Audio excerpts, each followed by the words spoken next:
Sveiki, esam Žalgirio arenos baseine ir šiandien jums pristatysim naujienas susijusios su pirtim, kurias paruošėm naujam sezonui.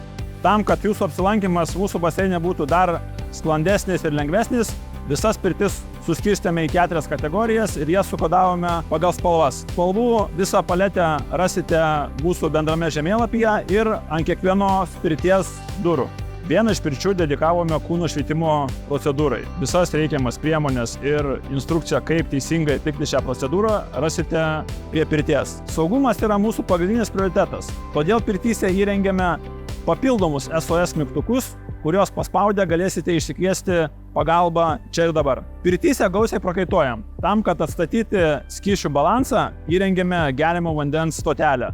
Vanduo yra kokybiškas ir nemokamas. Pirtis gali spręsti daugeliu skirtingų problemų, tokių kaip streso šalinimas, kraujotakos, limfotakos gerinimas, sušilimas ar insulto ir miokardo infarkto prevencijai. Kiekvieną pirtį galime naudoti atskirai, priklausomai nuo to, ko mes norime pasiekti savo apsilankymu. Bet didžiausią naudą organizmui gausime apjungę kelias pirtis į vieną visumą. Tam reikalui sukūrėme ir pagaliau realizavome savarankišką pirties kelią, kur kiekvienas žmogus pasiskaitęs, sužinojęs visus niuansus, visas fazes, galės susikurti savo savarankišką pirties kelią. Savarankiškas pirties kelias susideda iš 4 etapų. Pirmo etapo tikslas yra sušildyti organizmą, antro etapo tikslas yra atverti kūno poras ir išpakaituoti visus sunkiosius metalus ir toksinas.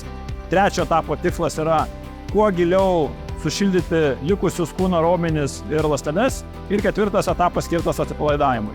Kviečiame atvykti į Žalgirio arenos baseiną ir susikurti savo individualų pirties kelią.